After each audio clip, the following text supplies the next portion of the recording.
Bonjour mes très chers élèves de la première. Aujourd'hui, nous allons voir les généralités sur les suites. Les suites numériques, on va voir les généralités. On va commencer par donner la définition d'une suite numérique. Évidemment, quand vous entendez numérique, ça vient de nombre. Donc, pour bien comprendre la définition d'une suite, nous allons la définir de deux façons. On va définir une suite de deux façons. La première façon, elle est dite une suite définie sous la forme explicite. C'est quoi cette affaire forme explicite? Ça veut dire que la suite là est définie comme une fonction de n. Quand il dit f de x, c'est une fonction de x. On ne va pas dire f de n, on va dire un. C'est une fonction de n. Donc, quand la suite est définie comme une fonction, on dit que c'est la forme explicite. Par exemple, un, attention avec les notations, avec les suites, ça dérange. Quand je dis un comme ça, c'est la suite un dans son intégralité, toute la suite un. Donc, toute cette suite un, le n là appartient à cet ensemble-là, grand n, les nombres entiers naturels. Donc, autrement dit, quand je vais dire par exemple, s'il fallait faire comme on va dire par exemple, si on dit f de x, sauf que ici, quand il dit f de x, je peux calculer f de moins 1, f de moins 2, f de racine de 2. Mais si on dit f de n, si on veut un peu prendre l'exemple sur les suites, si on dit f de n et que n est un nombre entier naturel, on dira f de 1, f de 0, mais on ne dira pas f de moins 1. On ne dira pas f de racine de 2. Et donc, pour justement ne pas faire de confusion, on va changer la façon de faire. Et donc, pour la suite, au lieu de dire f de 1, on dira u1. Au lieu de dire f de 0, on dira u0. Donc, en indice, u1, u indice 1, u indice 0. C'est ce qu'on va faire. Donc, quand vous voyez notre exemple que nous avons ici, quand nous écrivons u0, c'est comme si on disait que f de 0, c'était par exemple une fonction numérique dont la variable est x.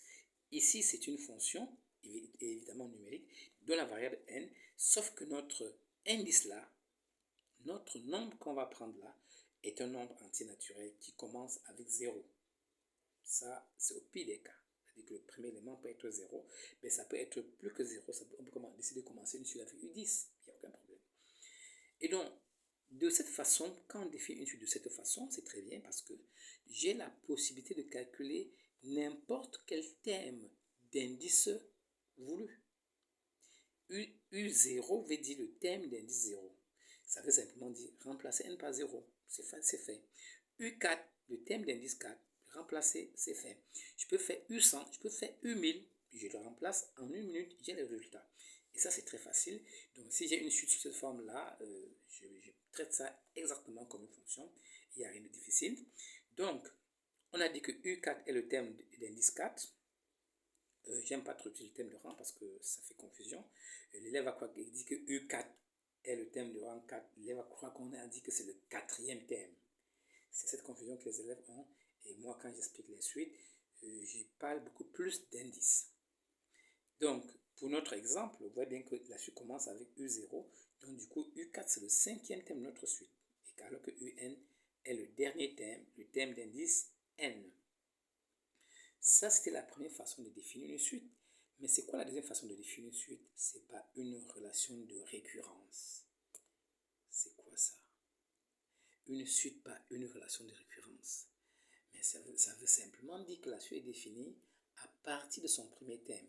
Donc, on connaît U0. Je dis U0 parce que dans toute notre activité, on va supposer que N appartient à grand N et qu'à chaque fois, notre terme premier sera U0. Donc, ce n'est même pas pour dire que toutes les suites qu'on va étudier, le premier thème sera U0 forcément. Je ne le dis pas, ça ne sera pas vrai. Mais pour ce que nous expliquons, on suppose que nous allons partir de U0 à UN. C'est donc pour ça que je dis la suite est définie avec le premier terme U0. Et ensuite, une relation entre deux termes consécutifs. Bon, pour notre cas, on va s'arrêter à ça. Il y a d'autres suites, il y a des suites bien complexes. Alors, voyons ça à travers un exemple. soit UN la suite définie par U0 égale à 4 et UN plus 1 égale 3UN moins 5. Qu'est-ce que ça signifie? U0 égale 4, c'est le premier terme. On connaît le premier terme. Mais on nous dit que pour trouver un terme quelconque donné, je dois prendre le triple du terme précédent et enlever 5. C'est ce qui est dit là. Autrement dit, si je vais calculer U10, je dois prendre 3 fois U9 et enlever 5. Si je vais calculer U1000, 3 fois U999 et enlever 5. Sauf que par rapport à notre premier exemple, ce n'est pas aussi simple. Quand je connais U0, le terme qui est calculé dessus, c'est U1. Parce que U1 est le terme qui vient après U0. Donc U0 précède U1. Donc, pour calculer U1, je prends 3 fois U0 parce que je prends 3 fois le terme précédent, j'enlève 5. Ça, c'est faisable puisque je connais U0, j'obtiens 7. Du coup, on peut faire pareil pour U2, U3, U4.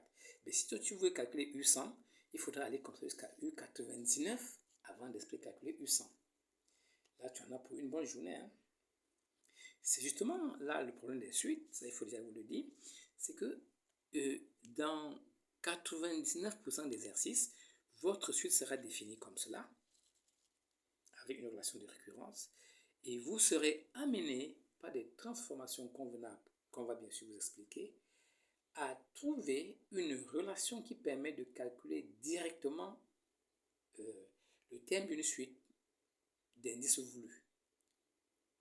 Autrement dit, vous devez passer de la forme récurrente à la forme explicite.